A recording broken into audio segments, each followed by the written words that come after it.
What happens when you grab the hand of a snarling beast just to escape a gilded prison? Rosa Sims thought she was choosing chaos over control, madness over manipulation. She stood before a caged wolf everyone called broken, violent, untouchable, and claimed him as her mate in front of the entire Shadowvale assembly. Her refusal? The Golden Heir himself, Donovan Greystone, pack royalty and the perfect political pawn. But here's the thing about caged wolves, some are locked away not because they're weak, but because they're too dangerous to set free. And when Rosa discovered the mad wolf she'd just bound herself to was actually Tyrone Jacobs, the Alpha King of the Northern Dominion who'd been missing for 3 years, her escape plan became a death sentence. Think you know where this is going? You don't. Because what Rosa doesn't know yet is that Tyrone remembers everything about his captivity, and her name was carved into the walls of his cell long before she ever walked into that room. Smash that subscribe button, because this story is about to shred every werewolf romance trope you thought you knew. The lunar claiming ceremony was supposed to be Rosa's funeral, not her wedding. Every unmated female in the Shadowvale territory stood in silk and silver, perfumed and prepared to be chosen like livestock at auction. The grand hall of the assembly building gleamed with torchlight and ancient stone, ceremonial banners hanging from rafters that had witnessed 1,000 such rituals. But Rosa wore black. Not the elegant mourning black of high society, but the defiant black of someone who'd already decided she'd rather bleed out on the marble floor than let Donovan Greystone's hand settle ownership on her shoulders. Her father, Councilman Ephraim Sims, had made it crystal clear during their last conversation 3 days ago: accept Donovan's claim or be disowned, stripped of pack protection, and exiled into rogue territory where a female alone lasted maybe 48 hours before being claimed, killed, or worse. A political marriage to secure her father's position in the council. A transaction. A sacrifice she never agreed to make. You're being dramatic, Ephraim had said, adjusting his ceremonial robes without looking at her. Donovan is wealthy, connected, from an excellent bloodline. You should be grateful. Grateful to be sold? Rosa had shot back. Grateful to serve your pack. Your family. Something bigger than your selfish desires. That conversation had ended with Rosa slamming doors and Ephraim reminding her that defiance had consequences. Now, standing in the ceremonial hall with 200 witnesses and her father's cold gaze boring into her spine, Rosa understood exactly what those consequences looked like. Donovan Greystone circled the gathered females like a predator selecting prey, his blonde hair perfectly styled, his ceremonial armor polished to mirror brightness. He was objectively handsome in that sculptured, aristocratic way that made Rosa's skin crawl. Every movement is calculated. Every smile practiced. He'd already decided on her weeks ago, made his intentions clear to her father, negotiated her price like she was property. The ceremony progressed with oppressive formality. Elder Marisol, ancient and sharp-eyed, presided over the ritual with words worn smooth by centuries of repetition. Males presented their claims. Females accepted or declined according to pack politics and family pressure. The whole thing was theater, really. Most matches had been arranged beforehand. Rosa's turn approached with the inevitability of an execution. That's when she saw him. In the shadows beneath the ceremonial platform, behind iron bars that looked medieval and absolutely intentional, was a man everyone pretended not to see. He wasn't part of the ceremony. Wasn't meant to be acknowledged. But Rosa's eyes caught on him like a splinter, and she couldn't look away. Filthy. Shirtless. Covered in scars that told stories of violence survived, not inflicted. His hair was too long, matted and dark with something that might have been blood or dirt or both. The bars of his cage were thick as Rosa's wrist, reinforced with silver that would burn werewolf skin on contact. But his eyes. God, his eyes were molten gold and completely, utterly aware. The guards stationed near his cage were nervous, shifting their weight, hands on weapons. They watched him the way you'd watch a bomb that might detonate. When Rosa's gaze locked with his, the caged man tilted his head, studying her with an intensity that should have been terrifying. Instead, Rosa felt something click into place. Some recognition she couldn't explain. "Rosa Sims," Elder Marisol called, her voice echoing through the hall. "Step forward." The moment had arrived. Donovan turned toward her, his smile widening with proprietary satisfaction. Her father leaned forward in his council seat, expectant. The entire assembly held its collective breath. Rosa walked forward. 1 step. 2. 3. Then she veered left. Gasps rippled through the crowd like wind through wheat. Donovan's smile faltered. Her father stood abruptly, his chair scraping against stone. Rosa descended the platform steps, her black dress whispering against marble, and walked directly toward the cage everyone was pretending didn't exist. The guards moved to intercept her, but she was already dropping to her knees in front of those iron bars, close enough that the mad wolf could tear her throat out through the gaps. Up close, he was even more devastating. Scars crossed his chest in patterns that looked almost ritualistic. His hands, gripping the bars, were strong and scarred and steady. No trembling. No fear. Just that terrible, beautiful focus. "Rosa, step away from the cage immediately," her father's voice boomed across the hall. She ignored him. The caged man's lips curved into something that might have been a smile. "You sure about this, little wolf?" His voice was gravel and midnight and barely controlled violence. "Once you speak those words, there's no taking them back." "I'm sure," Rosa whispered. Then louder, so everyone could hear, she spoke the ancient claiming words that couldn't be revoked, couldn't be disputed, couldn't be undone. "I claim you. Blood to blood, bone to bone, soul to soul. Witness me." The silence that followed was the kind that comes before avalanches. The entire assembly froze. Donovan looked like he'd been slapped. Her father's face went from red to white to purple in rapid succession. But Elder Marisol, ancient Marisol who'd seen everything in her 2 centuries of life, tilted her head with something that looked almost like satisfaction. The mad wolf in the cage laughed. Actually laughed, low and dangerous and entirely too sane for someone supposedly broken. His gold eyes never left Rosa's face as he spoke the response that would bind them forever. "I accept your claim. Blood to blood, bone to bone, soul to soul. I am yours, as you are mine."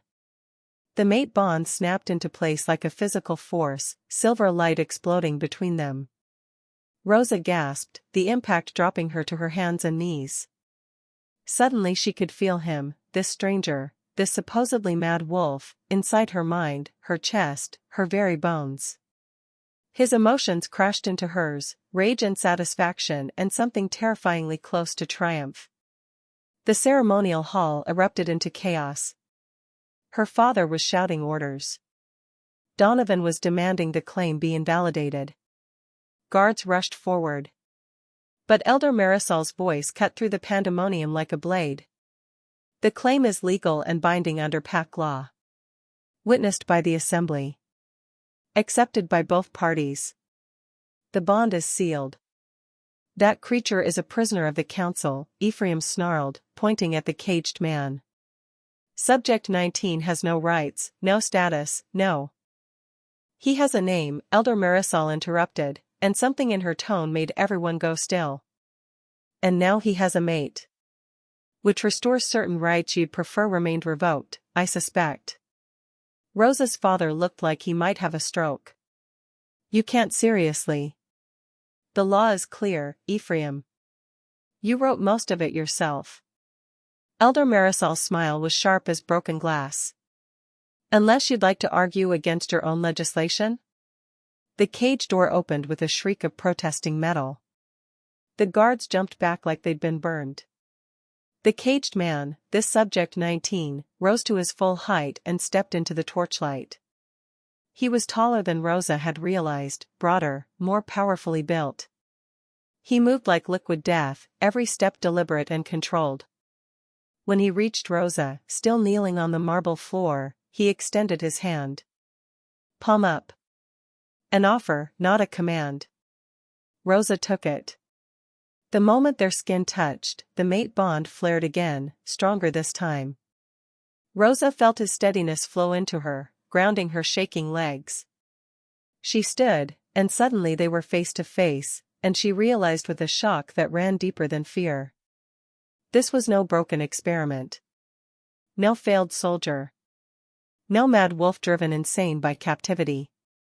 This was a predator who'd been waiting for exactly the right moment to strike.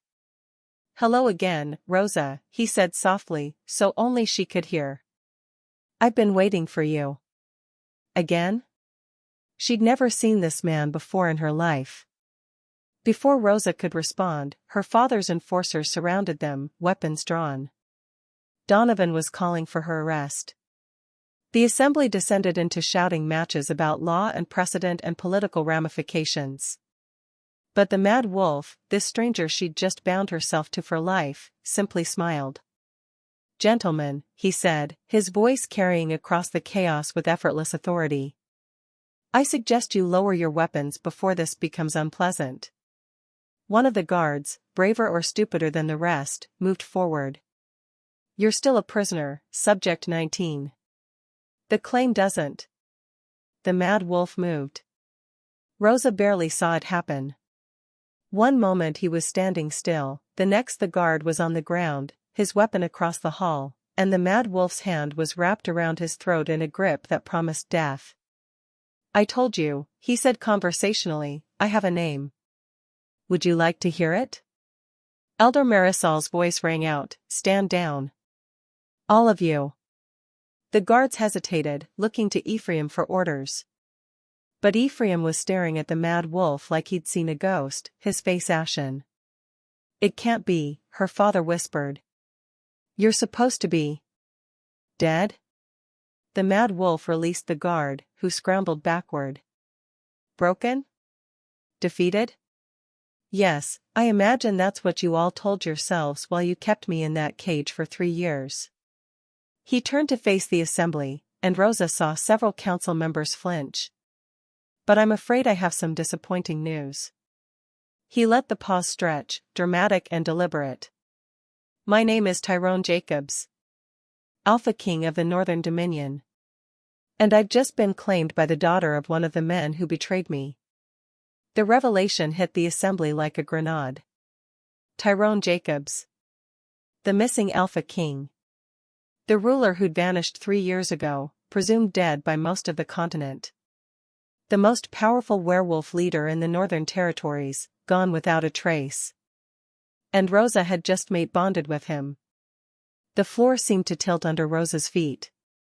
Through the mate bond, she felt Tyrone's dark satisfaction, his carefully controlled rage, and underneath it all, something that felt almost like approval. "So," Tyrone continued, his arm sliding around Rosa's waist in a gesture that was both protective and possessive.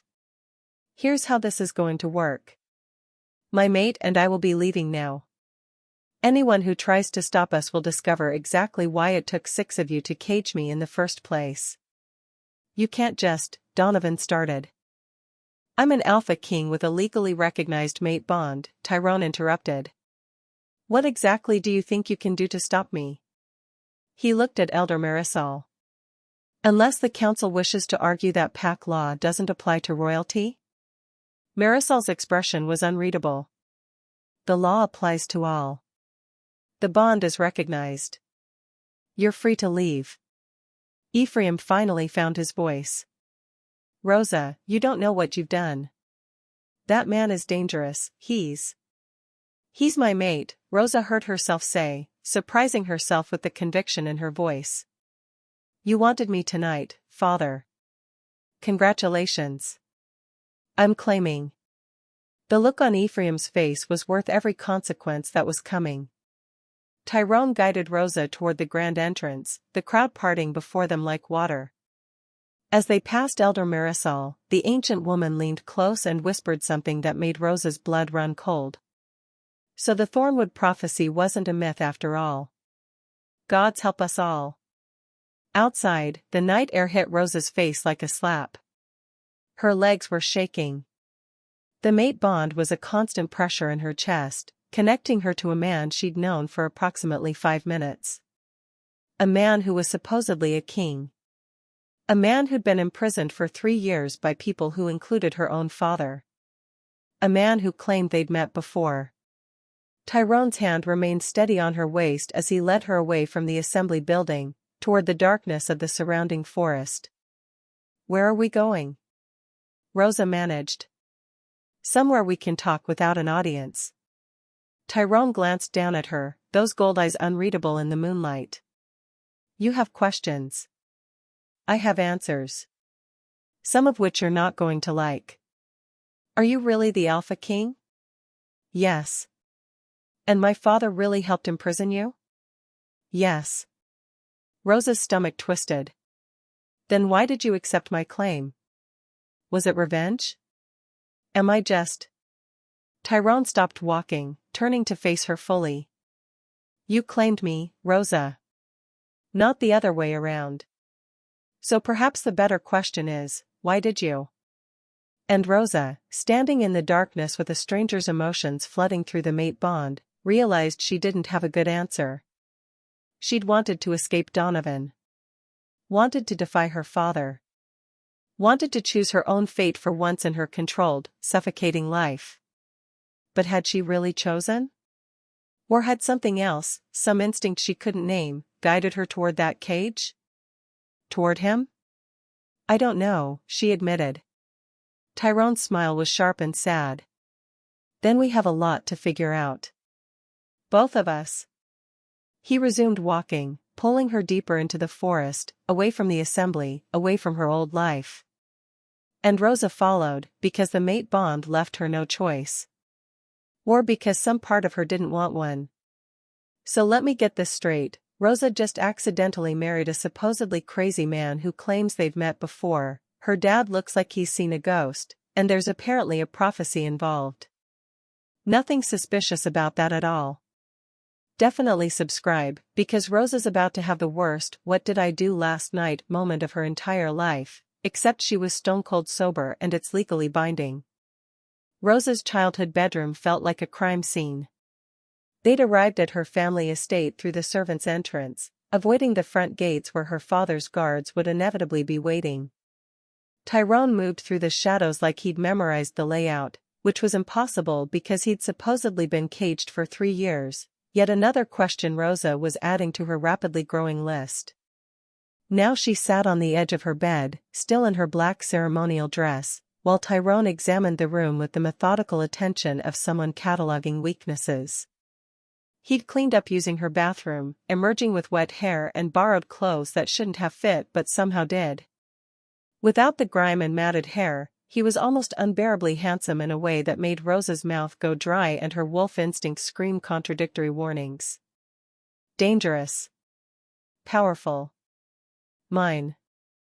"Your father will be here within the hour," Tyrone said, not looking at her. "Probably with Donovan and at least 6 enforcers. They'll try to invalidate the claim based on coercion or diminished capacity." "Can they do that?" Rosa asked. "Not legally. But your father didn't become a councilman by following rules." Tyrone finally turned to face her, leaning against her desk with casual grace. "Which brings us to the conversation we need to have." Rosa's hands twisted in her lap. "The one where you explain how you know my name? Or the one where you explain why you accepted a claim from the daughter of your enemy?" "Both, actually." Tyrone crossed his arms. "How much do you know about the Thornwood prophecy?" "Nothing. I've never heard of it." Something flickered across Tyrone's expression. "Your mother never mentioned it?" Rosa's breath caught. "My mother died when I was 5. She barely had time to teach me to read, let alone share prophecies." "She died? Or was she killed?" The question hung in the air like smoke. Rosa stood abruptly, anger flaring hot in her chest. "You said you'd give me answers, not more questions. Start talking, or I swear I'll—" You'll what? Tyrone's tone wasn't mocking, just genuinely curious. We're mate bonded now, Rosa. Stuck with each other whether we like it or not. Threats are pointless. Then tell me the truth. The truth. Tyrone laughed, sharp and bitter. Fine. The truth is your mother, Lioness Sims, was the apprentice to the Thornwood Oracle. She possessed the gift of prophetic sight. 23 years ago, she delivered a prophecy that terrified the entire Continental Pack Council. Rosa's legs felt weak. She sat back down. What prophecy? That the Oracle's daughter would claim the Northern King, and together they would either restore balance to werewolf territories or destroy them entirely. Restore or destroy. No middle ground. Tyrone's gold eyes burned into hers. Your father, along with several other council members, spent the next 2 decades trying to prevent that prophecy from ever manifesting. By killing my mother? By removing her ability to pass her gifts to you. But Lioness was clever. She hid her knowledge, encoded it in places they couldn't find. Then she died under suspicious circumstances when you were 5, and the council thought they'd successfully prevented the prophecy. Rosa's mind was racing. But if my mother died when I was 5, how could I be the Oracle's daughter? I have no prophetic abilities. I'm just a normal pack member who happened to claim a caged Alpha King in front of 300 witnesses? Tyrone raised an eyebrow. Rosa, what made you walk toward my cage tonight? I wanted to escape Donovan. There were 50 other unmated males at that ceremony. You could have claimed any of them. They were all. Rosa struggled for words. Wrong. But you, when I saw you, it felt like recognition, Tyrone supplied. Like you knew me. Like you'd been waiting for me. Yes. Exactly that. But Rosa had never seen this man before, was certain of it. Wasn't she? Through the mate bond, she felt Tyrone's emotions shift, something almost tender mixing with the rage and calculation. Your mother visited me, he said quietly. Before you were born. Before I was even crowned Alpha King. I was just a teenager, training with my father's advisors. She came to our territory, demanded an audience, and told me that one day I'd be betrayed by my own council. That I'd be imprisoned, powerless, watching everything I'd built crumble. And that my salvation would come from a girl who would claim me not out of love or politics, but out of desperation. Rosa's heart hammered against her ribs. She told you about me? She told me to wait for you. To recognize you when the time came. To accept your claim even if it seemed impossible.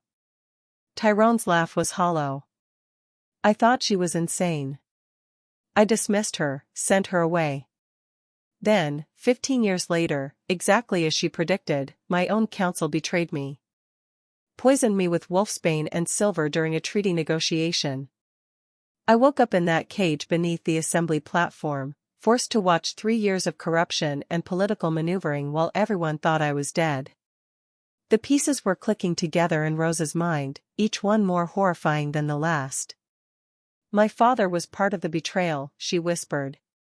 Your father orchestrated it, Tyrone corrected. Ephraim Sims was the one who delivered the poison. Who arranged my imprisonment. Who convinced the other council members that I was too dangerous to rule, too powerful to kill outright, too useful as a captive to dispose of. Rosa felt sick. And you knew this. Before I claimed you, you knew my father was responsible. Yes. So what am I to you? Revenge? Bait? A convenient way to hurt the man who hurt you? Tyrone crossed the room in 3 strides, kneeling in front of her so they were eye level. The mate bond flared between them, hot and undeniable. You're my mate, he said simply. Chosen by prophecy, fate, or your own desperate rebellion, I don't particularly care which. What matters is that you claimed me when you could have chosen safety. You walked toward a caged monster everyone else pretended didn't exist. You spoke words that bound us together permanently. I didn't know. You knew enough. His hand came up, not quite touching her face. You felt the recognition. The certainty. Your wolf knew me, even if your conscious mind didn't. Rosa wanted to argue, but the mate bond was singing between them, confirming his words. Some part of her had known. Had chosen him specifically, deliberately, even without understanding why. What happens now? She asked. Now we survive the next few hours. Your father will try to separate us, invalidate the bond, possibly kill me depending on how desperate he's become. Then we deal with the larger problem. Which is? I'm the Alpha King of the Northern Dominion. I've been missing for 3 years. My territory is probably in chaos, my throne claimed by whoever was bold enough, my allies scattered or dead. I need to return, reclaim what's mine, and punish everyone who betrayed me. Tyrone's smile was all teeth. And you, as my mate, are coming with me. Welcome to werewolf politics, Rosa.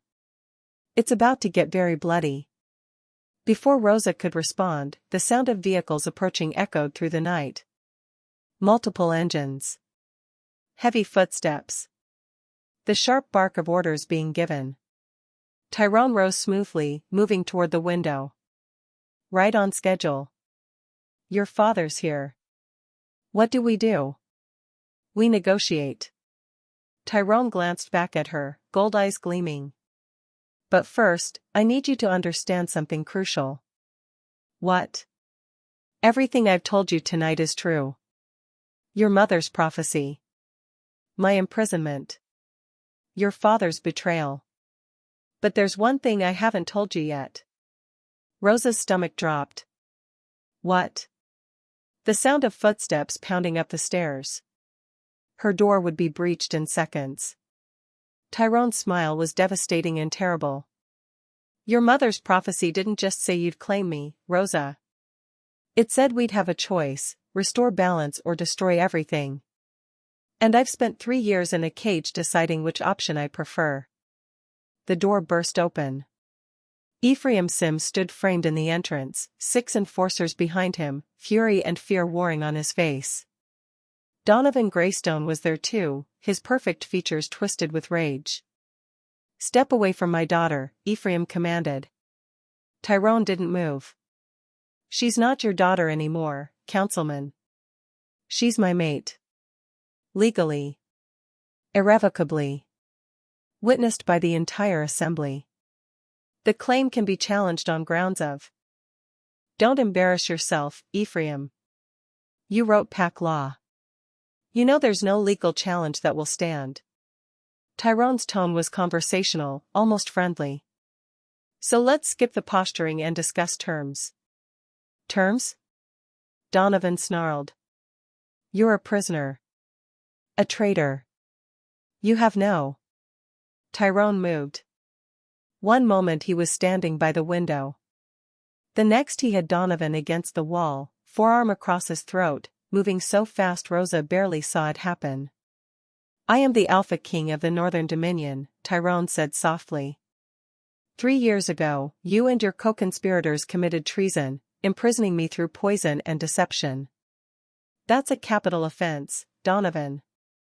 The only reason you're still breathing is because I've been deciding how slowly I want you to die.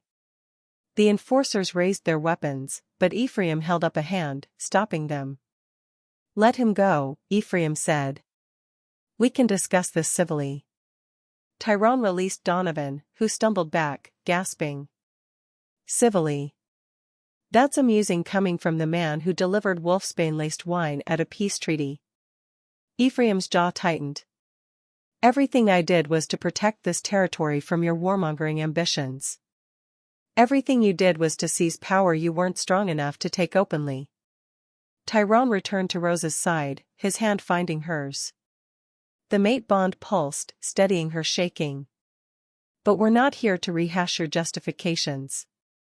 Here's what's going to happen. He laid out terms with the precision of someone who'd spent 3 years planning this exact conversation. Rosa and Tyrone would leave Shadowvale territory immediately. Ephraim would provide safe passage and not pursue them.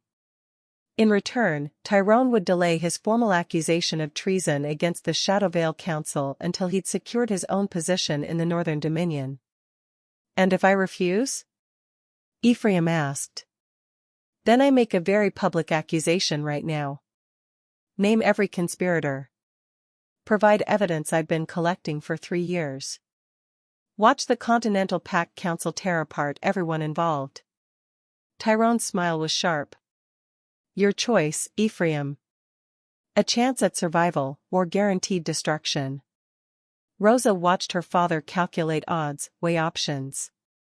Finally, he nodded stiffly. You have until dawn. After that, you're both considered hostile targets. Fair enough. Ephraim turned to leave, then paused.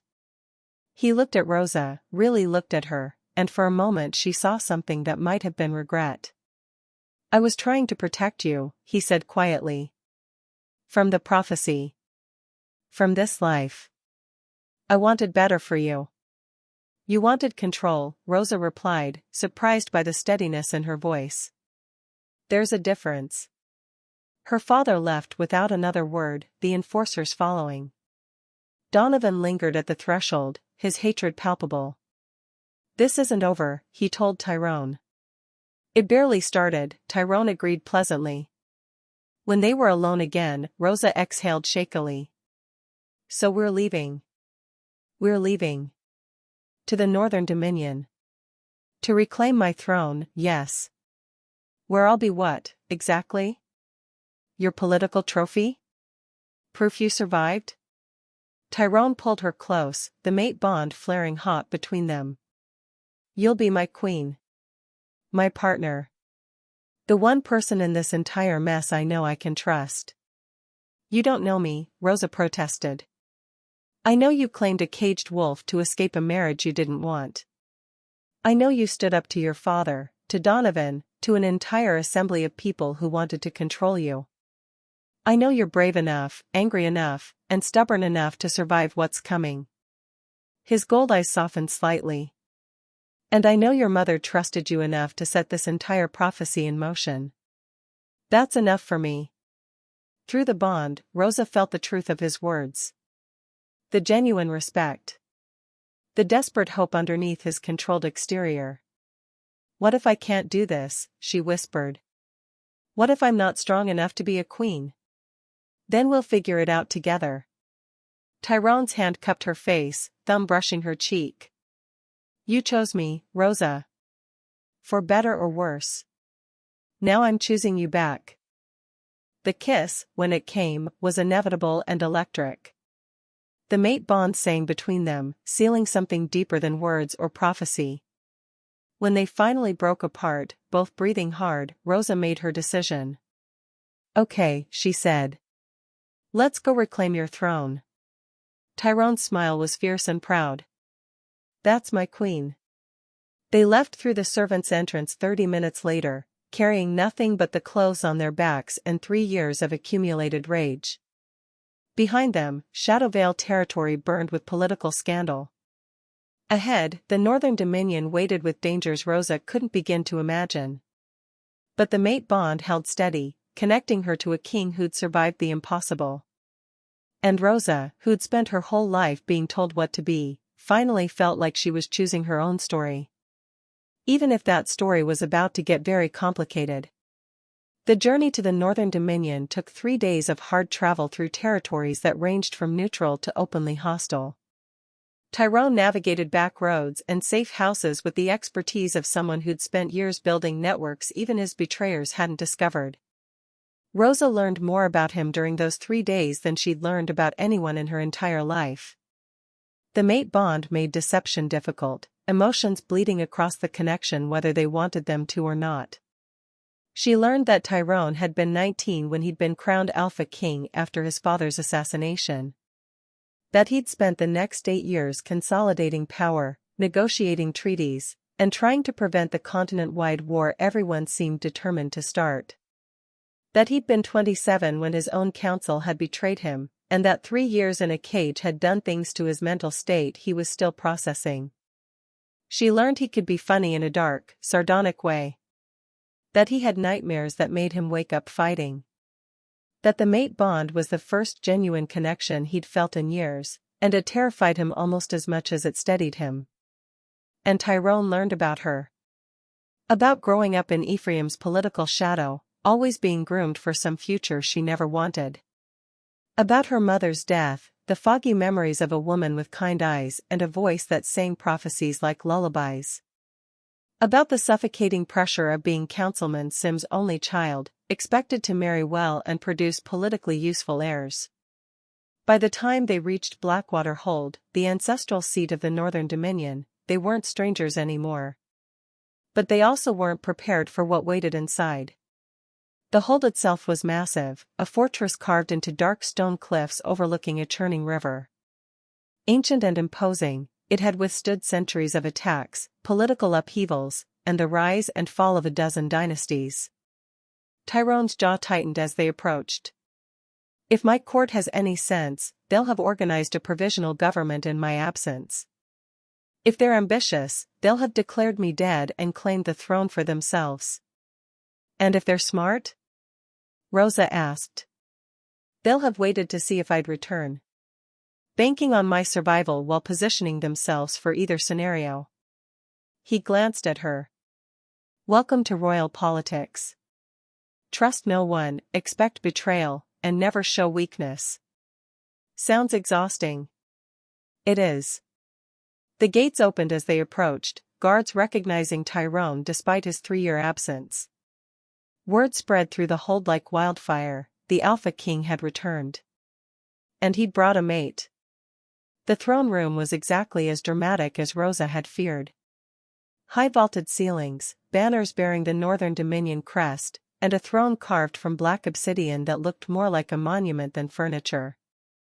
Gathered before that throne were approximately 30 wolves in formal court attire, their shock palpable as Tyrone strode in with Rosa at his side. A woman stepped forward first, beautiful and deadly in crimson silk, her dark hair elaborately styled. Her eyes, sharp as broken glass, assessed Rosa with the efficiency of someone cataloging weaknesses. Tyrone, she said, her voice cultured and cold. We'd heard rumors of your survival, but scarcely believed them. Where exactly have you been for 3 years? Imprisoned by Shadowvale Council, Seraphine, Tyrone replied evenly.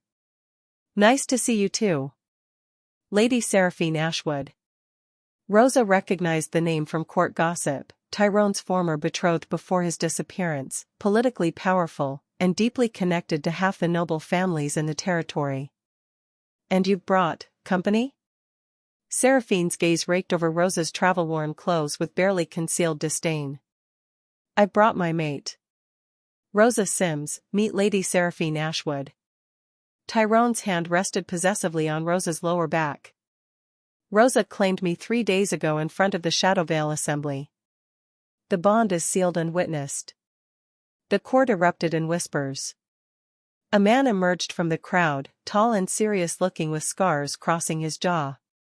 Your Majesty, with respect, we should discuss your return in private council before making any public announcements. Kale, Tyrone interrupted, genuine warmth entering his voice. Still alive, I see. That's one question answered. Kale Riversong, Rosa realized. Tyrone's head of security and supposedly one of his closest friends. Barely, Kale replied dryly. The past 3 years have been complicated. But we can discuss that later. Right now, we need to secure the hold, verify your identity to the Continental Council, and assess what threats remain active.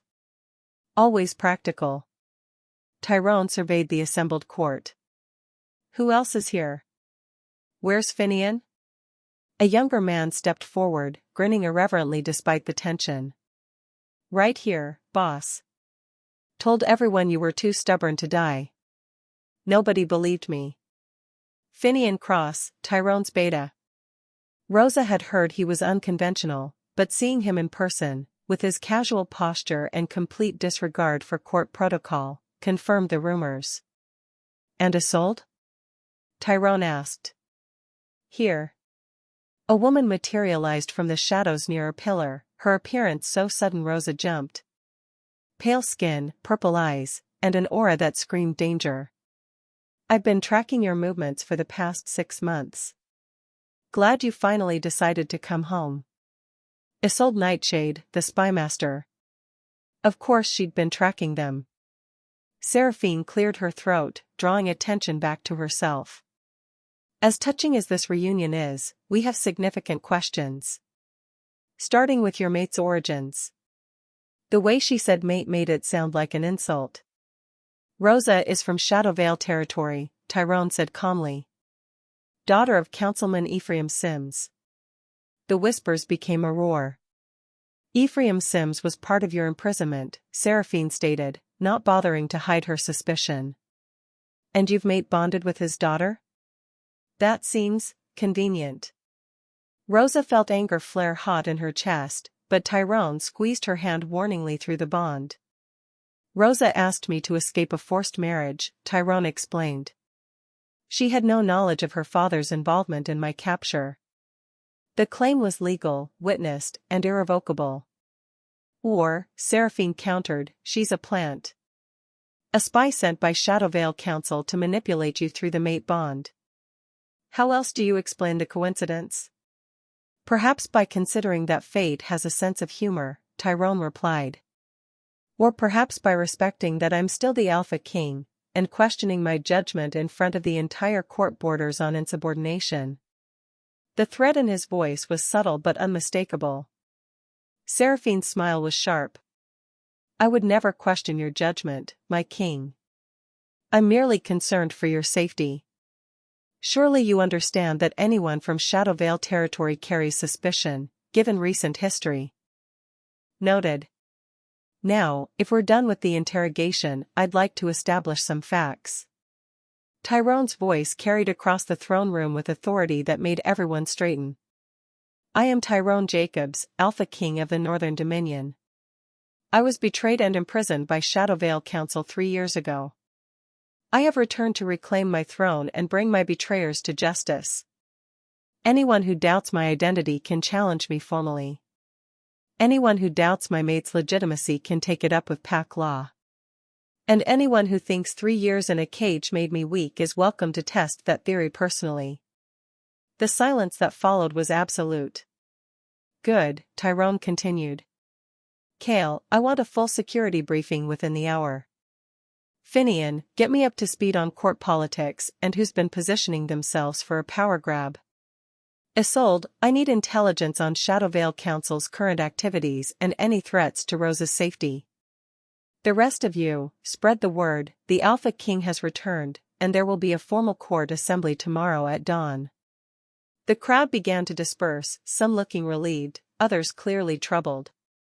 Seraphine lingered, her gaze locked on Rosa. I hope you know what you've gotten yourself into, little Shadowvale wolf. This court eats the weak alive.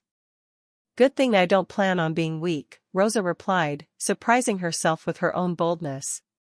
Seraphine's smile was all teeth. We'll see. When they were finally alone in Tyrone's private quarters, a sprawling suite that made Rosa's childhood bedroom look like a closet, she collapsed into a chair, exhausted. Your court hates me, she said flatly. Half of them hate you, Tyrone corrected, pouring them both drinks. The other half are reserving judgment. Seraphine's the main problem. She was my betrothed before I disappeared, and she spent 3 years positioning herself as the power behind any future throne. She wants to be queen. She wants power. I'm just the vehicle. Tyrone handed Rosa a glass. Don't let her intimidate you. Seraphine respects strength, and you showed plenty by not backing down. I'm a nobody from a disgraced family going up against literal aristocracy. They're going to eat me alive. Then get stronger. Tyrone's tone wasn't unkind, just practical. You're my mate, Rosa. That makes you queen whether they like it or not. But you'll need to prove you deserve the title. Rosa took a long drink, the alcohol burning warmth into her chest. How? The traditional way. Trials, challenges, proving your worth through action rather than bloodline. He sat across from her. Seraphine will push for them. She'll want to publicly discredit you, force you to fail, and position herself as the better option. Can I refuse? You can. But it'll make you look weak, and perception is everything here. Rosa set down her glass. Then I won't refuse. Whatever trial she wants, I'll face them. Through the mate bond, Tyrone's approval washed over her, warm and steadying. That's my queen, he murmured. The knock on the door interrupted the moment. Cale entered, his expression grave. Your Majesty, we have a problem. Someone attempted to poison the Queen's evening meal. The kitchen staff found wolfsbane in her food before it was served. Rosa's blood ran cold. Already? Tyrone's voice was deadly quiet. I've been back less than 4 hours. Whoever wants her dead isn't wasting time, Cale agreed. I've detained the kitchen staff for questioning, but the poison could have been introduced at multiple points. We may not find the source. Try anyway. Tyrone stood, his fury palpable through the bond. Double Rosa's security. No one gets near her without clearance from you, me, or Finian. Understood. When Cale left, Rosa found her hands were shaking. They're trying to kill me. They're trying to eliminate a perceived threat, Tyrone corrected. Which means they see you as dangerous. That's actually a good sign. How is attempted murder a good sign? Because they wouldn't bother killing you if they thought you were irrelevant. Tyrone pulled her close, the mate bond wrapping around them both. You're not safe here, Rosa. I won't lie to you about that. But I will keep you alive. Whatever it takes. Rosa buried her face against his chest, breathing in his scent, letting the bond steady her racing heart. I claimed you to escape one political nightmare, she mumbled. Somehow I ended up in a worse one. Tyrone's laugh rumbled through his chest. Welcome to being queen. It's terrible, but at least the accommodations are nice. Despite everything, Rosa smiled. This was insane. All of it. But she'd made her choice. Now she just had to survive it. Okay, so Rosa's accidentally married to a revenge-plotting alpha king. There's a prophecy, her dead mom left cryptic journals about curses, and her father is absolutely having the worst week of his life. And we're only getting started. Hit that subscribe button, because I promise you, it gets so much worse before it gets better. And by worse, I mean Seraphine shows up with political schemes. Which is somehow scarier than the actual assassins. The formal court assembly at dawn was exactly as brutal as Rosa had feared. 300 wolves packed into the throne room, representing every noble family, military division, and political faction in the Northern Dominion. They'd come to witness Tyrone's return, to assess his strength, to decide whether to support or oppose him. And to judge whether Rosa Sims was worthy of being their queen.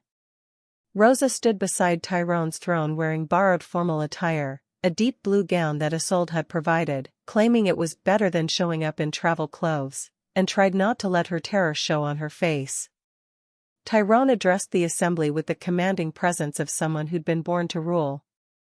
He explained his 3-year imprisonment, named the conspirators, carefully excluding specific details that would implicate Rosa's father until the time was right, and declared his intention to restore order to the Northern Dominion. Then came the part Rosa had been dreading. I present to you Rosa Sims, Tyrone said, his hand finding hers. My mate witnessed and claimed it according to pack law. Your future queen. The reaction was mixed. Some applause, mostly from Tyrone's loyal supporters.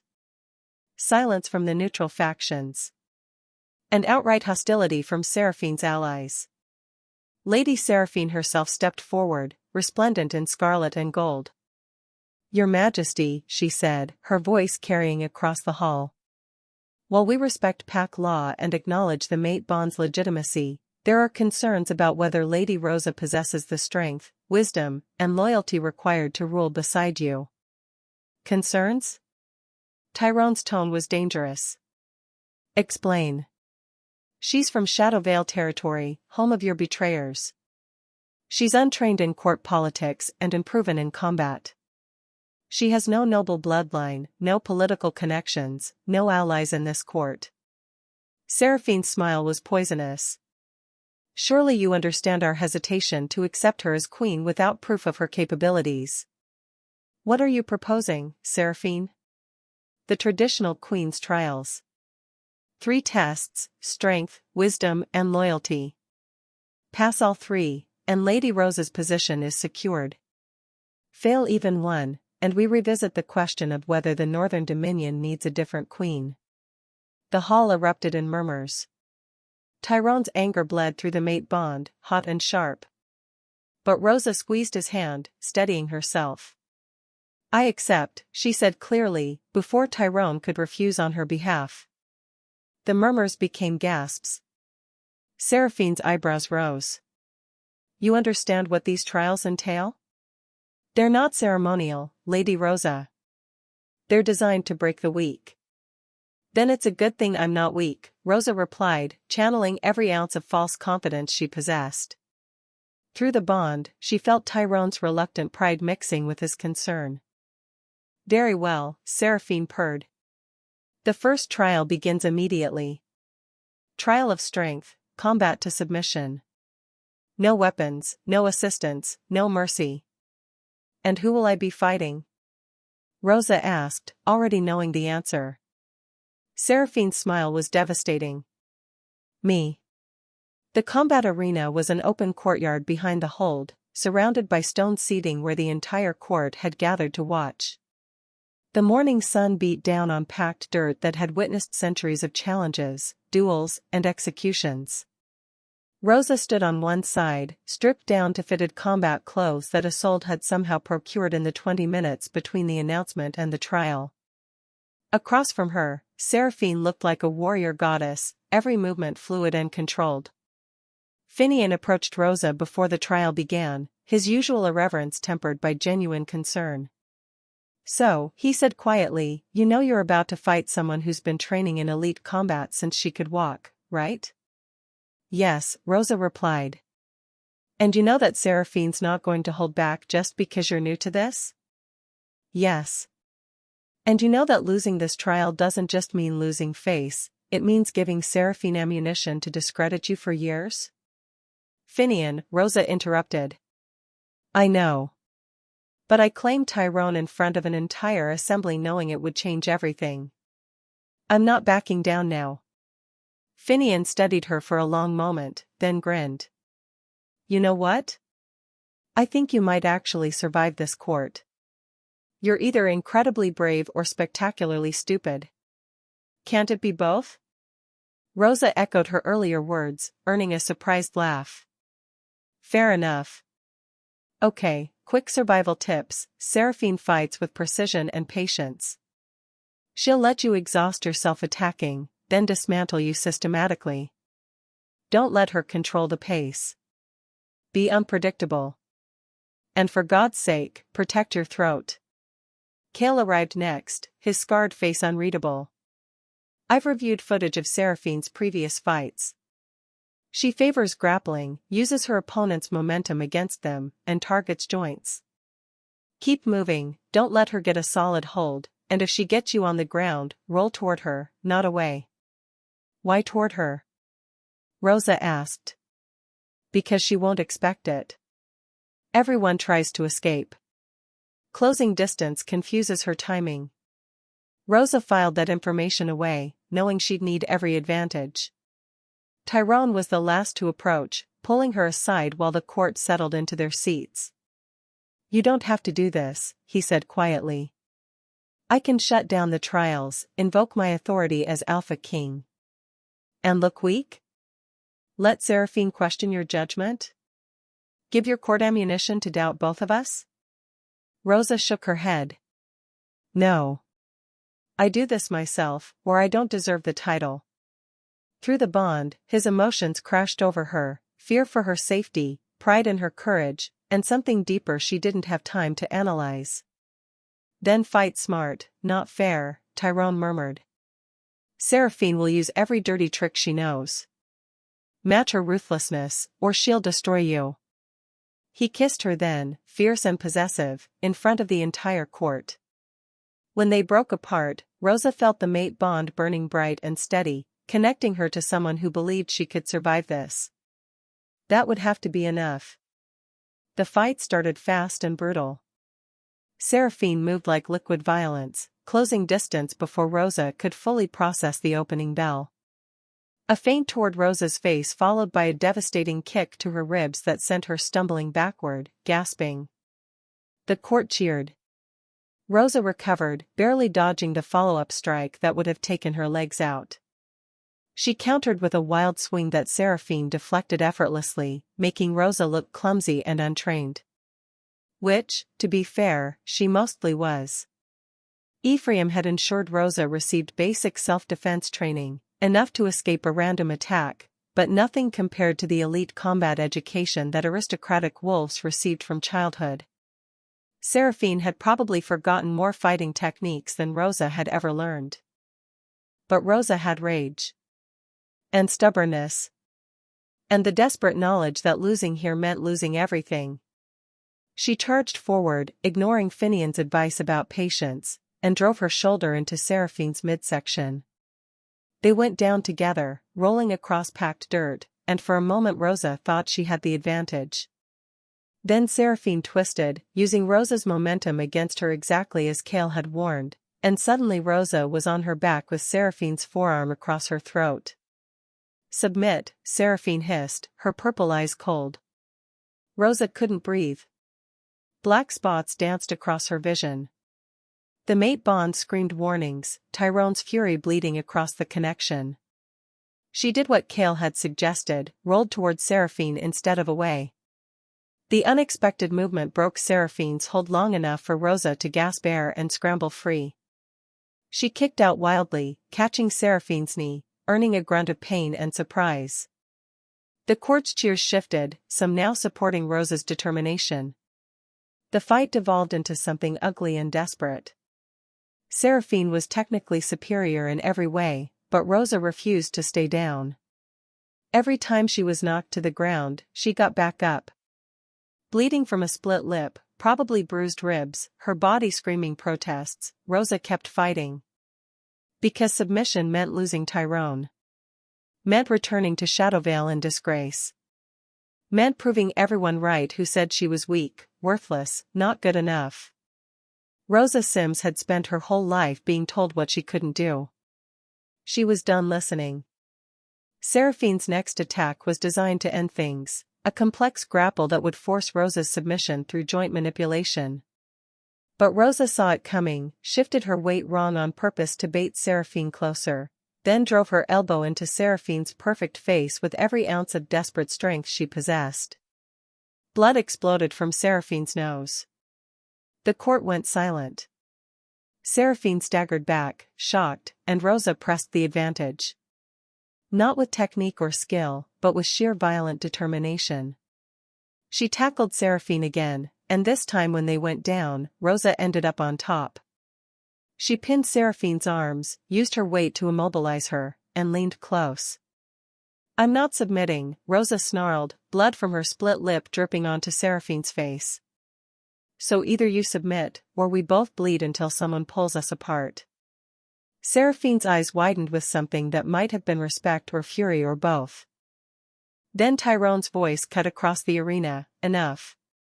He was suddenly there, pulling Rosa back with hands that were gentle despite the alpha command rolling off him in waves. "The trial is complete," he announced. "Lady Rosa has proven her strength through endurance and will. She did not submit, which fulfills the trial's requirements." "That's not how," Seraphine started, climbing to her feet. "That's exactly how it works," Finian interrupted cheerfully, materializing beside the arena with a scroll. "I pulled the original trial documents.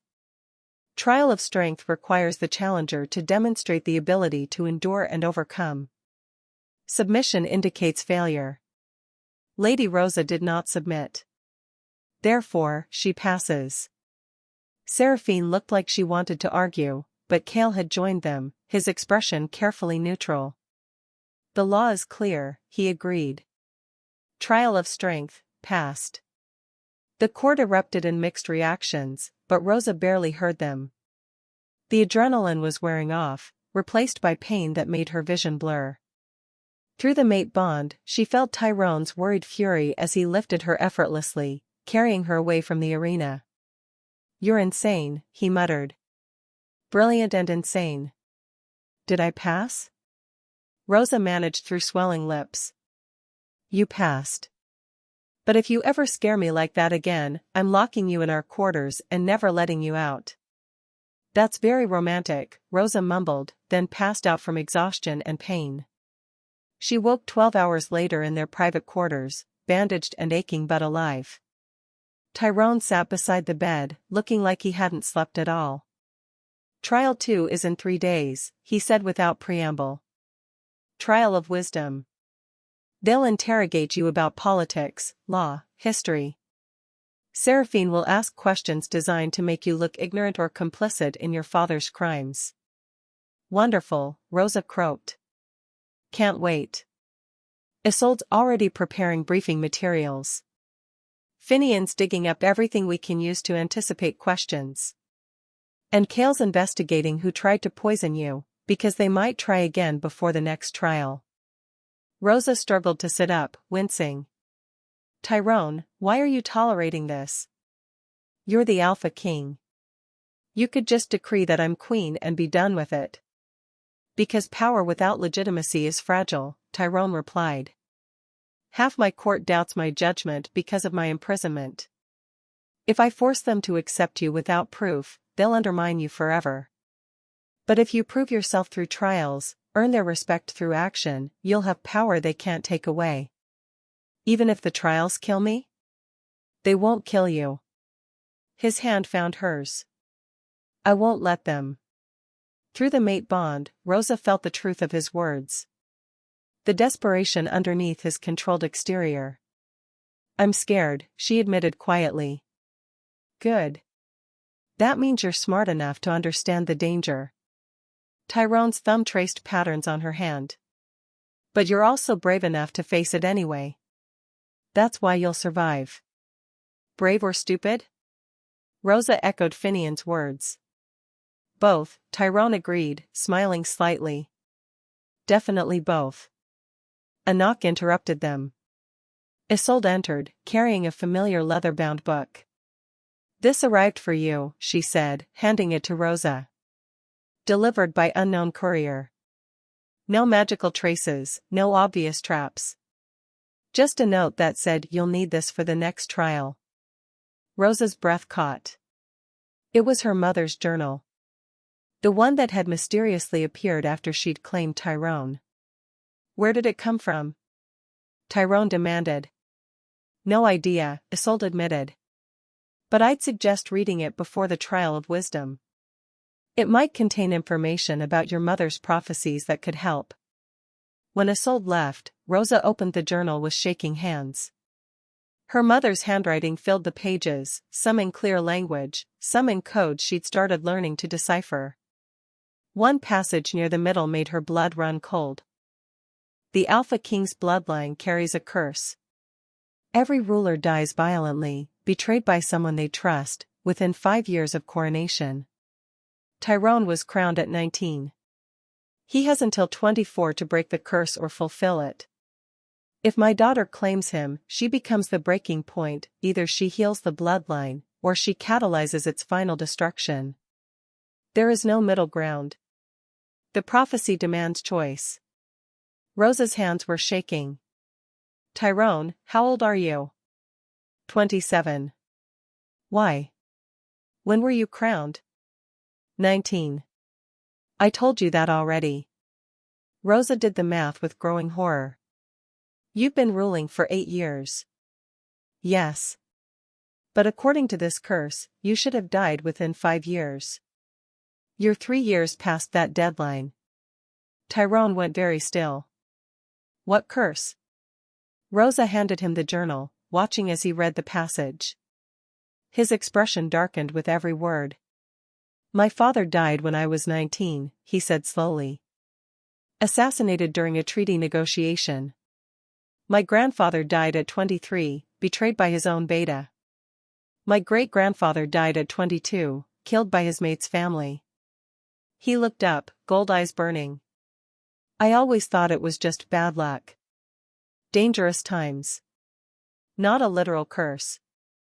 And you were imprisoned at 27, Rosa continued, following the logic. 3 years passed when the curse should have killed you. What if your imprisonment was the curse's attempt to fulfill itself? Betrayal by people you trusted. Your death delayed only because they kept you alive instead of killing you outright. Then claiming you either broke the curse or activated its final phase. Tyrone's jaw tightened. Rosa, if this prophecy is real, if choosing between healing or destroying my bloodline is actually on your shoulders, then we find a way to break it, Rosa interrupted. Together. Because I didn't claim you just to watch you die. Through the mate bond, his emotions crashed over her, fear, hope, desperate love he hadn't named yet. That's my queen, he whispered.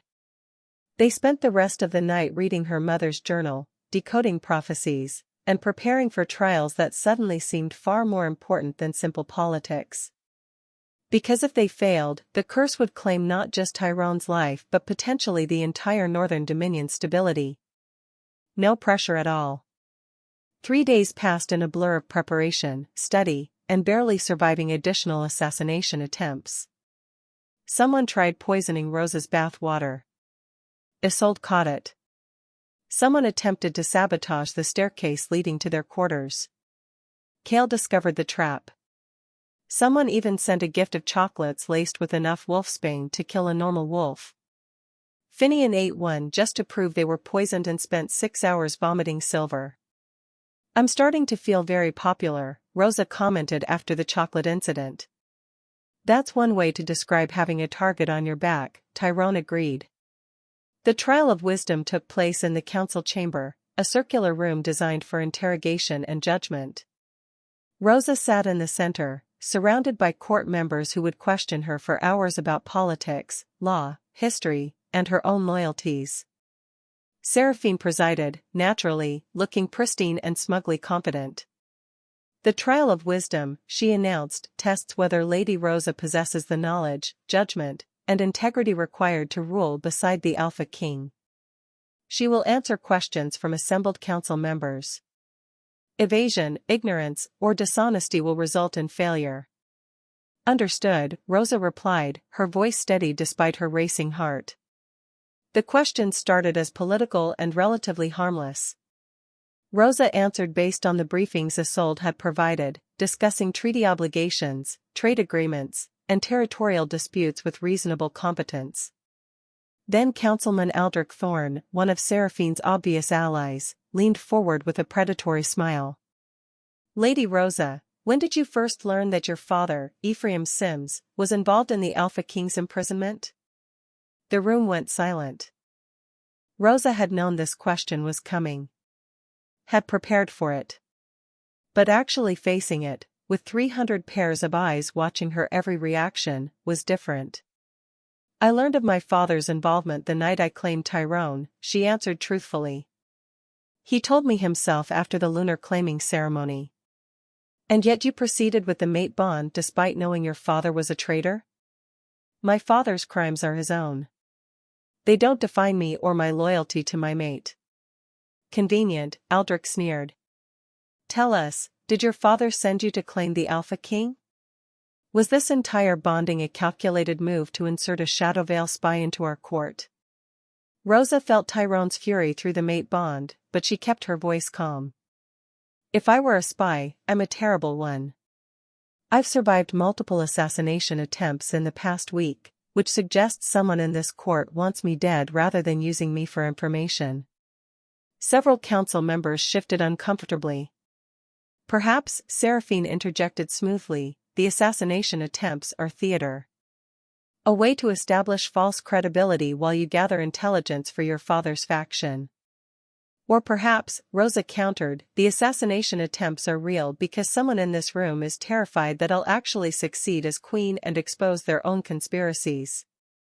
The accusation hung in the air like smoke.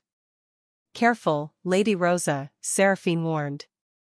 Accusing council members without evidence is dangerous. Is it an accusation if it's true? Rosa met her gaze steadily. My mother's journal documents a prophecy about the Alpha King's bloodline curse. A curse that requires betrayal from trusted allies to manifest. My father was part of that betrayal 3 years ago. But the curse is older than this conspiracy, which means there are other betrayers. Possibly in this very room. The council erupted in outrage. Tyrone was suddenly standing, his alpha command rolling across the chamber. Silence. Everyone froze. My mate has made a serious allegation, he said coldly. One I've been investigating privately. Councilman Aldrich, where were you the night of my betrayal 3 years ago? Aldrich went pale.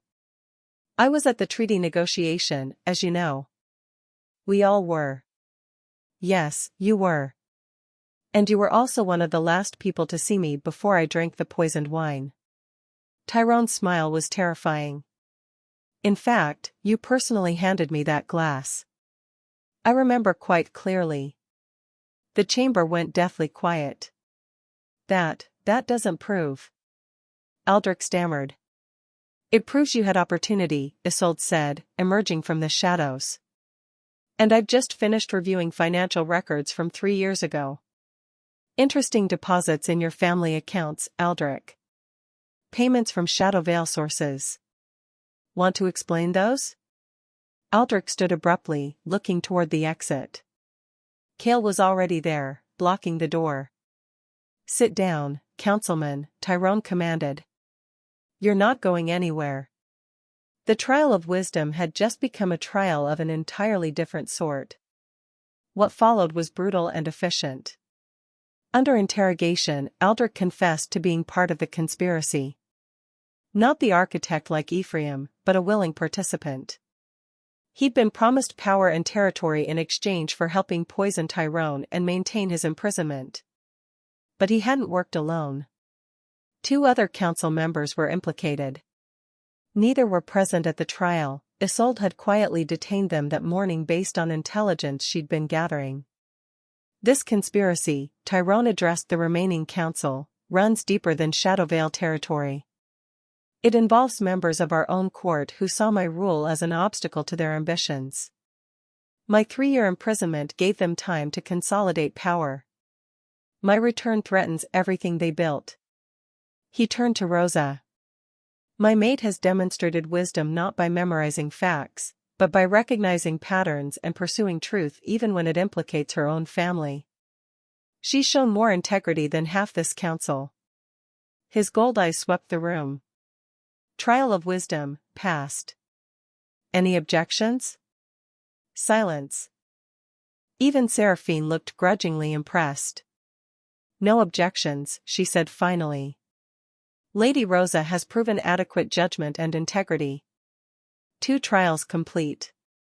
1 remains. Trial of loyalty. The most dangerous of all, because loyalty couldn't be measured through combat or interrogation. It had to be tested through impossible choices. And Rosa had a horrible feeling she knew what form that test would take. They detained Aldrich and the other conspirators in the Hold's dungeons. Isolde began the process of tracking down anyone else involved in the conspiracy. And Tyrone addressed his council with a fury that had been building for 3 years. I trusted you, he said quietly. All of you. And some of you betrayed that trust. Going forward, understand this, I am not my father. I am not my grandfather. The curse that has haunted my bloodline stops with me.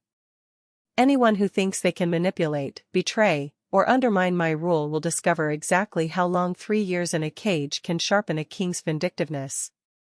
The threat was clear. That night, alone in their quarters, Rosa and Tyrone reviewed her mother's journal again.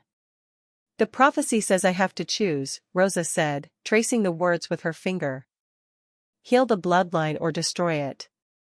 But it doesn't explain how. Maybe the choice is simpler than we think, Tyrone suggested. Your mother was the previous Alpha King's mate. My father's mate. She tried to break the curse and died. What if healing the bloodline just means surviving? Surviving what? The final betrayal. The one that's supposed to kill me. Tyrone pulled her close. Every Alpha King before me died because someone they trusted turned on them. But you're different. You claimed me out of desperation, not politics. You've proven your loyalty repeatedly. Maybe breaking the curse just means having a mate who won't betray me. That seems almost too simple. Or maybe we're overthinking it. Rosa wanted to believe that. But her mother's prophecy had specifically mentioned destruction as an option, which meant there was still a path where Rosa somehow catalyzed Tyrone's downfall rather than preventing it. The thought terrified her. What's the trial of loyalty? She asked, changing the subject. Tyrone's expression darkened. I don't know. It varies based on what the council thinks will best test the individual. But given everything that's happened, I guarantee Seraphine will design something devastating. He was right. The next morning, Seraphine announced the final trial's terms in front of the entire court. Lady Rosa has proven strength and wisdom, she said. Now she must prove loyalty. The trial is simple, choose between saving your mate or saving innocent lives. Rosa's stomach dropped. What? We've detained several prisoners from the recent conspiracy investigations, Seraphine continued. They're being held in the Eastern Dungeon. However, we've received intelligence that Shadow Veil assassins have infiltrated the hold and planted explosives throughout the prison. The bombs will detonate in 1 hour. She gestured to a map. The problem, the Alpha King has been captured by a separate faction. He's being held in the Western Watchtower. You have 1 hour to make a choice. Save your mate, or save the prisoners. You cannot do both. The trial of loyalty will reveal whether you truly put the Northern Dominion's interests above your own. Rosa looked at Tyrone, who'd been captured according to this scenario. He was supposedly in the Watchtower, though she could feel through the mate bond that he was actually right here, watching this trial unfold. This is a setup, Rosa said flatly. There are no bombs, no captured prisoners, no real danger. The trial is a simulation, Seraphine agreed. But your choice is real. Choose your mate, and you prove you're selfish, willing to let innocents die for personal attachment. Choose the prisoners, and you prove you can make hard decisions for the greater good. Or, Rosa countered, I refuse to play your rigged game entirely. The court murmured with surprise. Refusing the trial means automatic failure, Seraphine warned. Then I fail. Rosa stood, facing the assembled council. Because this trial doesn't test loyalty. It tests whether I can be manipulated into impossible choices. My mother's journal talks about breaking the Alpha King's bloodline curse. That curse requires betrayal. Forcing me to choose between Tyrone and innocence is itself a form of betrayal, setting up a scenario where no matter what I choose, someone suffers. She turned to Tyrone directly. I claimed you in front of an entire assembly, knowing it would destroy my relationship with my family. I've survived assassination attempts, combat trials, and political interrogations. I've proven my loyalty through action, not through artificial scenarios designed to make me fail. So you refuse the trial, Seraphine stated. I refuse the premise, Rosa corrected. A real queen doesn't choose between saving her mate or saving innocence. A real queen finds a third option. There is no third option in this scenario. Then change the scenario. Rosa's voice carried across the chamber with surprising authority. Because I will not betray my mate, and I will not abandon innocence. If that makes me unfit to be queen in your eyes, then this court needs better standards. The silence that followed was absolute. Then Tyrone started laughing. Actually laughing, genuine and relieved and proud. "She's right," he said, standing beside Rosa. "The trial of loyalty is supposed to test allegiance to the Northern Dominion. But Rosa just demonstrated the highest form of loyalty, refusing to compromise her values even under pressure. Rejecting false choices rather than accepting predetermined outcomes. That's not a weakness, Seraphine. That's strength." Finian appeared from the crowd, grinning. "Also, for what it's worth, I checked the original trial documents again. There's actually precedent for this. 2 queens in the past 3 centuries refused the trial of loyalty on moral grounds. Both were ultimately recognized as having passed through their refusal." Cale nodded. "The law supports Lady Rosa's position. Rejecting an unjust trial demonstrates the integrity required for leadership." Seraphine looked furious, but she was cornered by the very laws she'd been using as weapons. "Fine," she bit out. "Trial of loyalty, passed through precedent and moral exception. All 3 trials are complete. The Council formally recognizes Rosa Sims as Queen Consort of the Northern Dominion." The court erupted in applause, though Rosa suspected half of it was reluctant. She'd done it. Survived all 3 trials. Earned her title through blood, intelligence, and sheer stubborn refusal to accept impossible choices. When Tyrone pulled her into his arms, the mate bond singing between them, Rosa finally let herself believe they might actually survive this. "That's my queen," Tyrone murmured against her hair. "Damn right it is," Rosa replied, earning another laugh.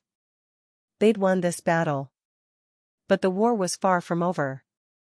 So Rosa just survived poison, arrows, her terrible father's emotional manipulation, Tyrone nearly got murdered by someone he trusts, and Seraphine's plotting with political schemes, which is somehow scarier than the assassins.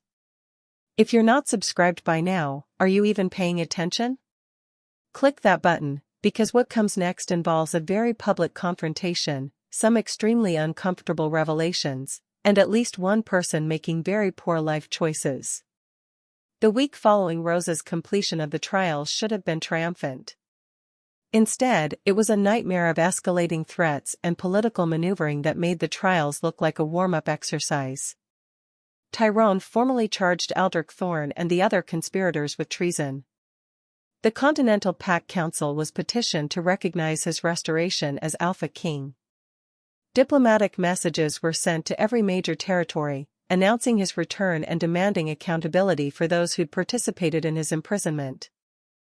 And Shadowvale territory responded by declaring war. Not openly. Not officially.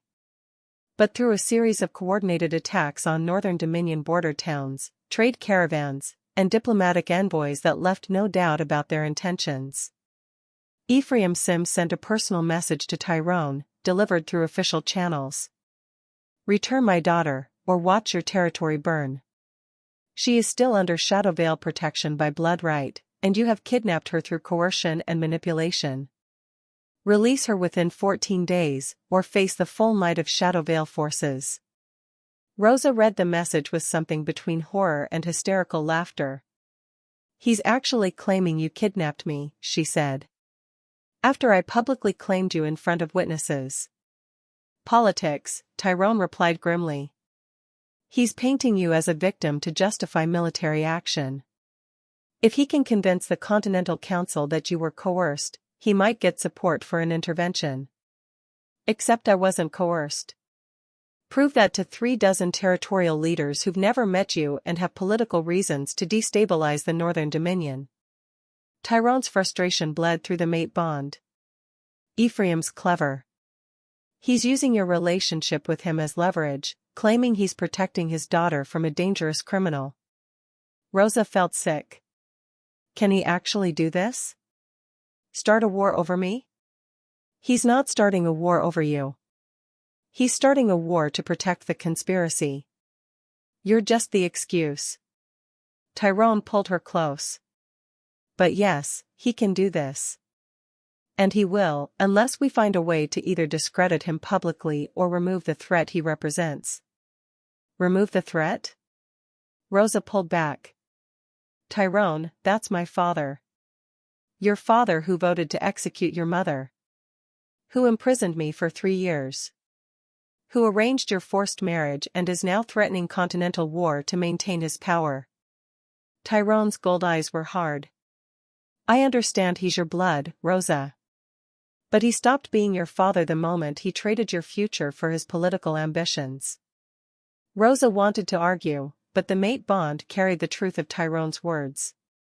Ephraim had never protected her. He'd controlled her, manipulated her, treated her as a useful pawn rather than a daughter. Still, the thought of actively working against him felt like betrayal. I need time to think, she said. We don't have time. Shadow Veil forces are mobilizing. We have 2 weeks, maximum, before this becomes an actual war. The argument was interrupted by Cale bursting into their quarters, his expression more alarmed than Rosa had ever seen. Your Majesty, we have a situation. Someone's attempted to assassinate you again. But this time, the attacker is someone you trust. Tyrone's entire body went rigid. Who? Finian, Your Majesty. We caught him in your private study, attempting to poison your evening drink. He's in custody now, claiming he was framed, but all evidence points to his guilt. Through the mate bond, Rosa felt Tyrone's world shatter. Finian. His beta. His closest friend. The one person Tyrone had trusted absolutely. That's impossible, Tyrone said flatly. Finian would never. The evidence is conclusive, Cale interrupted. Poison vials in his quarters. Messages to Shadow Veil contacts. Financial records showing payments. Your Majesty, I know this is difficult, but we need to assume the worst. Rosa's mind raced. Something felt wrong about this. Too convenient. Too perfectly timed just when Tyrone was most vulnerable. I want to question him myself, she said. Both men looked at her with surprise. Rosa, you're not trained in interrogation, Tyrone started. But I am trained in reading people. And I know Finian joked about me being brave or stupid. Someone that self-aware doesn't turn traitor this obviously. She met Tyrone's gaze. Let me talk to him. Alone. Absolutely not. If he's actually a traitor, then the mate bond means you can't be objective. Your emotions will cloud your judgment. But I can be neutral. Rosa softened her tone. Tyrone, you've trusted me through trials designed to break me. Trust me now. Through the bond, she felt his internal war, fury at the potential betrayal, terror for her safety, and desperate hope that she might be right. 30 minutes, he finally agreed. Cale stays outside the cell. One hint of danger, and he intervenes. Deal. The dungeons beneath Blackwater Hold were exactly as grim as Rosa had imagined. Ancient stone, minimal lighting, the kind of place designed for suffering rather than rehabilitation. Finian sat in a cell near the end of the corridor, his usual irreverence completely absent. When he saw Rosa approach, his expression shifted from despair to confusion. You're the last person I expected, he said. Yeah, well, apparently I specialize in unexpected choices. Rosa pulled up a chair outside his cell, deliberately keeping her body language non-threatening. So, want to tell me what actually happened? You believe I didn't do it? I believe the evidence is too perfect. Real traitors hide their tracks better. This feels like a setup. Finian laughed bitterly. You're smarter than half the council combined. Yeah, it's a setup. Someone planted everything, the poison, the messages, the money. But I can't prove it. Walk me through your day. Every detail. Finian complied, describing his normal routine. Morning briefings with Tyrone. Afternoon reviewing intelligence reports. Evening patrol of the Hold's perimeter. Who had access to your quarters while you were on patrol? Rosa asked. Technically anyone with security clearance. But realistically? Kale, Isolde, Seraphine, a handful of servants, and Tyrone himself. Rosa's mind worked through possibilities. The poison was found in your study? Yeah. In my desk drawer, hidden behind files. Same desk where you keep the original trial documents? Finian nodded slowly. Yes. How did you? Because you've pulled those documents twice in the past week. Both times to help me. Both times making you seem valuable to my success. Rosa stood, pacing. Someone wanted to frame you specifically. Not just any beta. You. Why? Maybe because I'm close to Tyrone? Killing me would hurt him? No. If they wanted to hurt Tyrone emotionally, they'd target me. I'm the mate bond. Killing me or turning me would devastate him more than losing you. Rosa stopped pacing. This is about something else. What do you know that makes you dangerous? Finian went very still. Rosa, if I tell you this, you become a target too. I'm already a target. Someone tried to poison my bath, remember? Just tell me. I've been investigating the Alpha King bloodline curse. Your mother's prophecy mentioned it, and I got curious.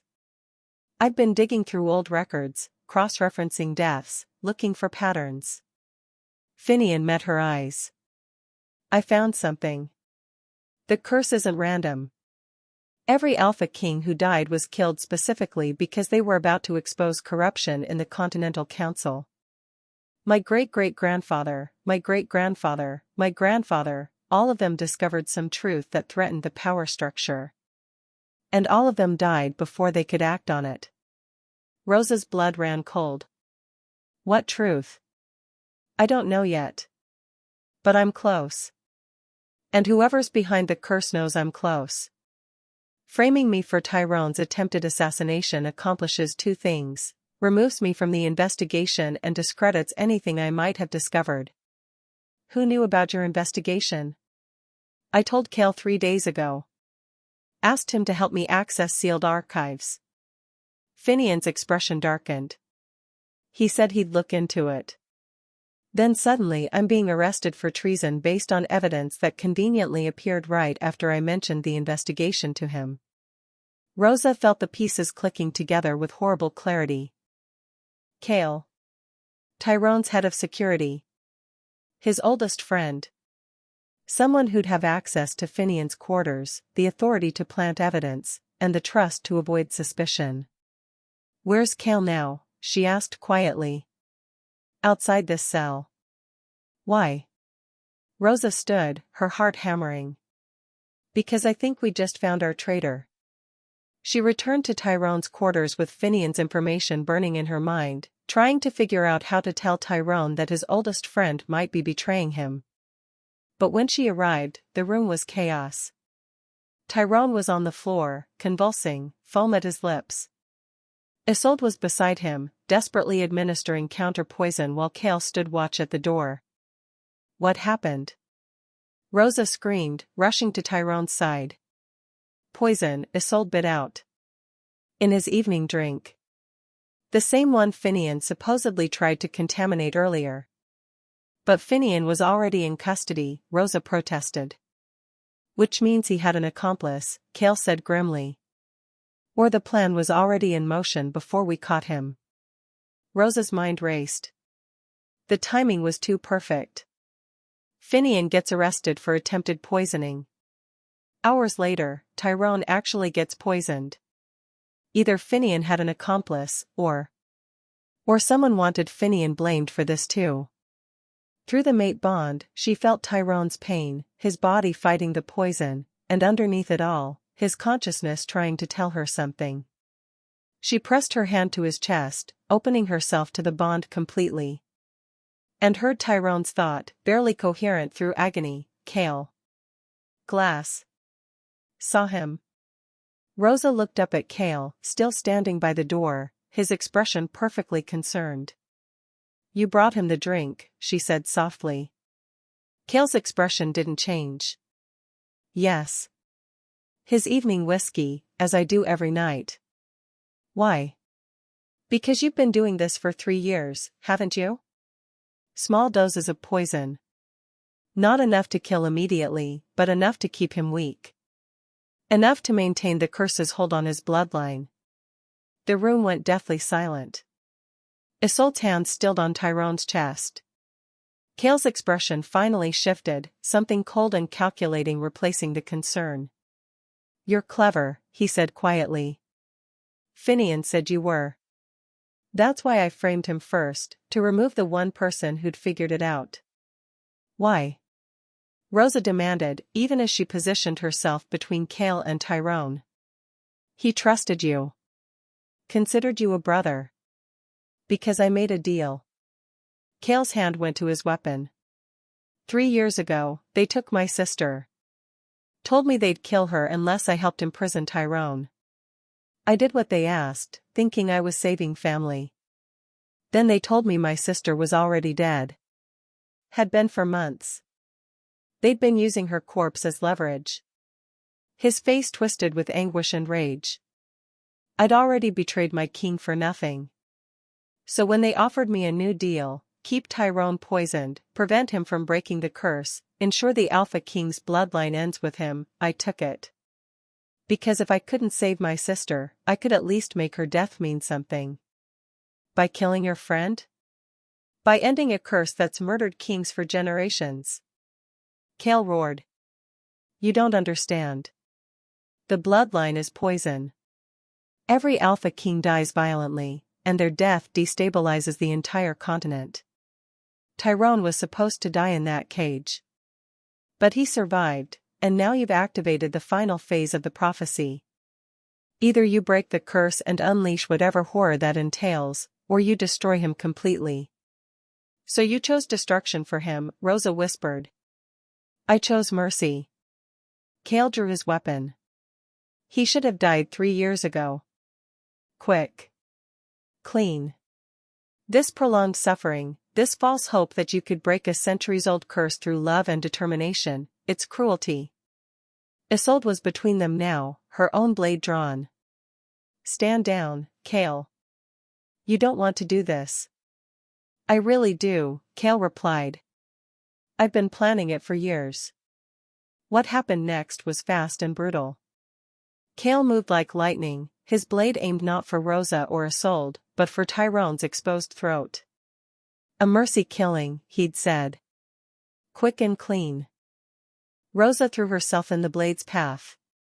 The steel caught her shoulder instead of Tyrone's neck, pain exploding through her body. But the mate bond flared with desperate energy, and suddenly Tyrone was moving despite the poison, his hand catching Cale's wrist with impossible strength.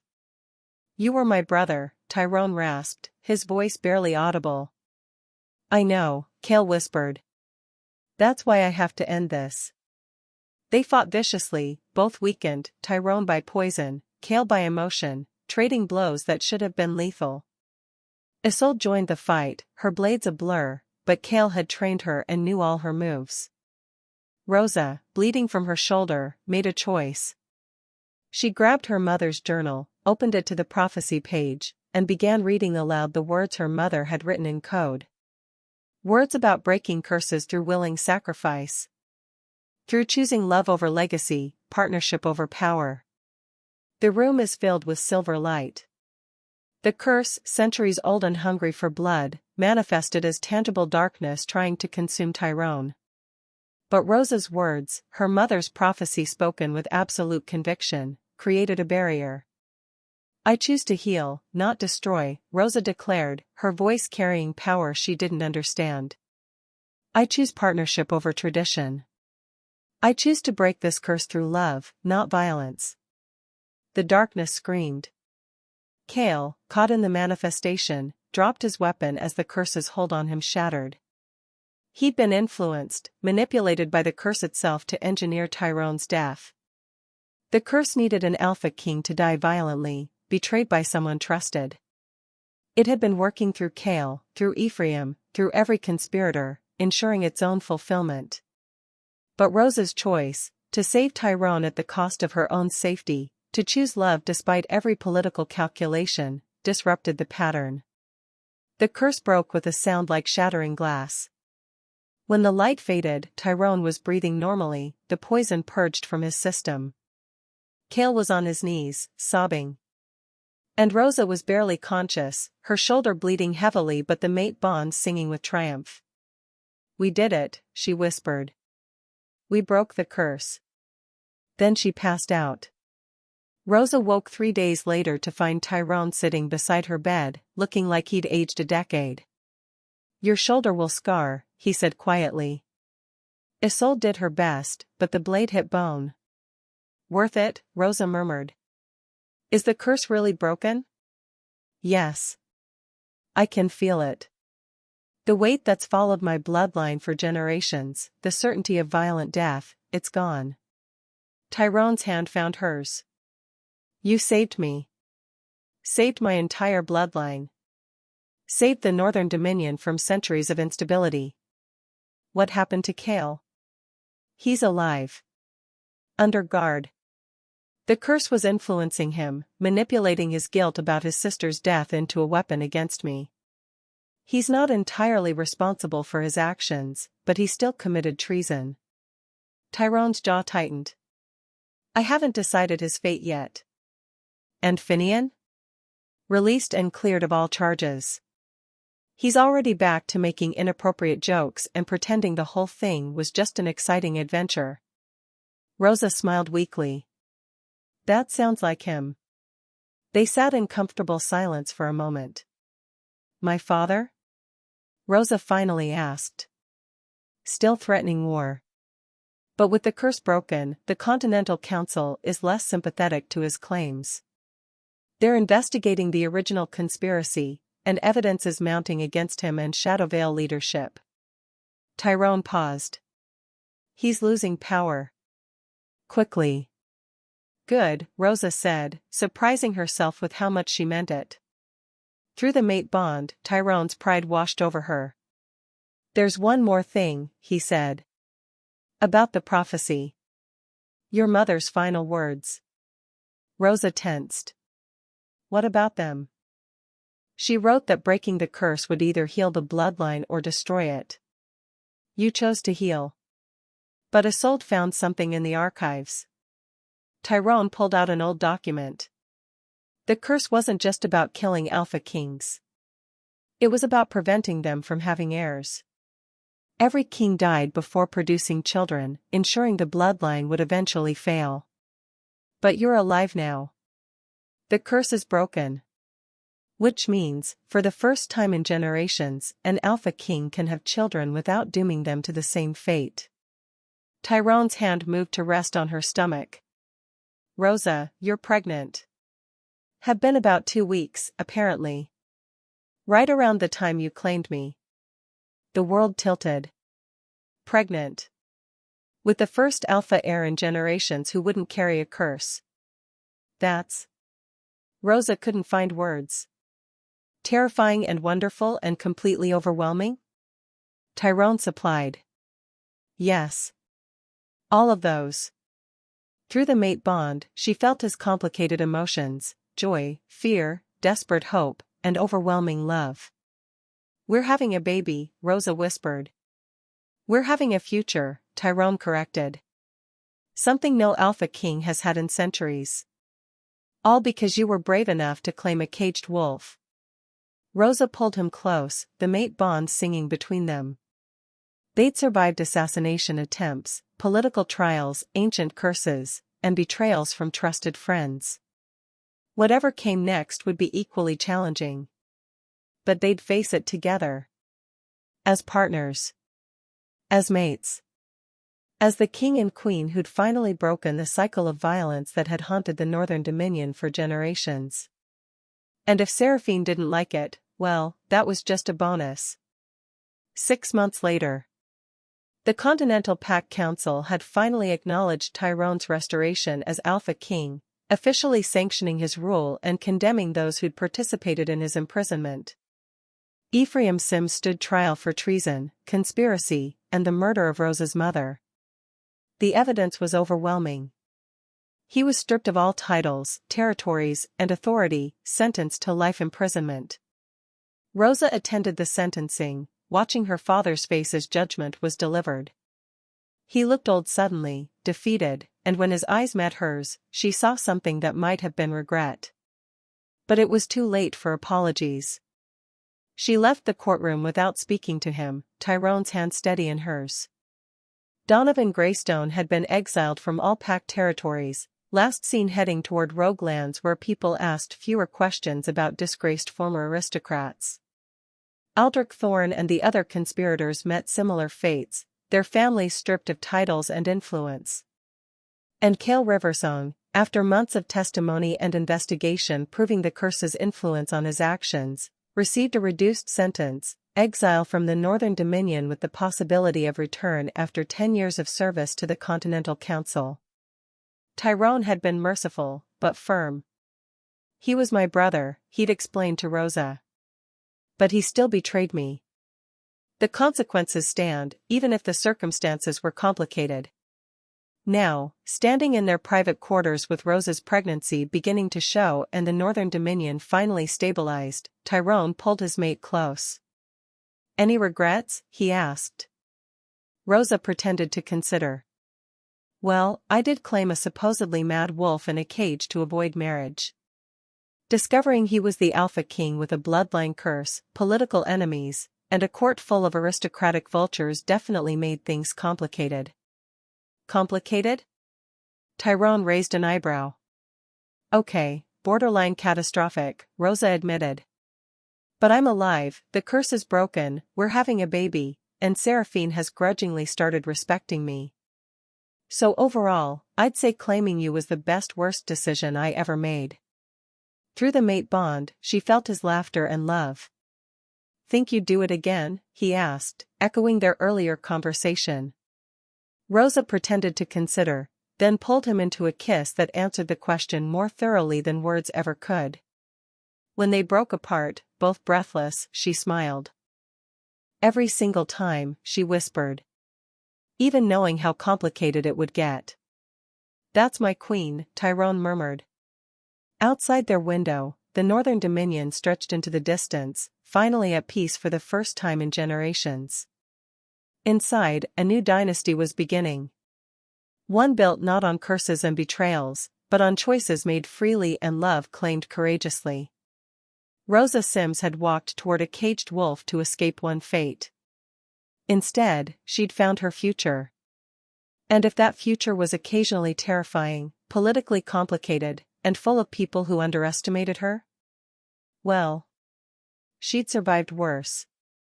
Starting with the moment she'd claimed the crazy wolf and discovered he was an Alpha King. Everything after that had just been details. The end. A woman claimed a caged wolf to escape a forced marriage, discovered he was the Alpha King she'd accidentally freed, then broke a centuries-old bloodline curse while surviving assassination attempts, political trials, and her own father's treason? Rosa Sims went from councilman's disposable daughter to queen of the Northern Dominion by choosing chaos over control and refusing every impossible choice they threw at her. This is what happens when you stop letting other people write your story and start claiming your own fate, messily, violently, and with zero apologies. Subscribe because next week's story features a woman who wakes up with amnesia in a stranger's mansion, discovers she's supposedly his wife, then slowly realizes she's actually the undercover agent sent to infiltrate his criminal empire 6 months ago, and now she has to decide whether to complete her mission or protect the man she fell for while forgetting who she really was. It's going to be devastating. Real talk, did Rosa make the right choice claiming Tyrone, or did she just trade one cage for another? A. Right choice, she escaped Donovan, found her mate, broke an ancient curse, and became a queen on her own terms. B. Wrong choice, she went from her father's control to royal politics, assassination attempts, and a mate bond she can never escape. C. Both, freedom isn't about having no obligations, it's about choosing which ones matter, and Rosa chose Tyrone freely even if the bond made it permanent. None of this matters because a woman walking past 50 eligible males to claim the one everyone called crazy, then discovering he's royalty, is the most chaotic energy ever written. Drop your answer below. And more importantly, was Tyrone right to accept Rosa's claim knowing her father was his betrayer? Or should he have rejected her to protect her from the political fallout? Also, the moment Rosa said "I choose to heal, not destroy" while literally bleeding to break the curse, did that hit harder than any other line? Or was it when she told Seraphine some things don't have a price, and being kind to a caged wolf is one of them? Sound off in the comments. This story proved that real power isn't about bloodlines or prophecies, it's about choosing who you fight for when everyone expects you to submit. Rosa claimed a wolf. She got a king. But more importantly, she claimed her own future. And that's the only prophecy that ever mattered. See you next week for more women who refuse impossible choices and make their own rules instead.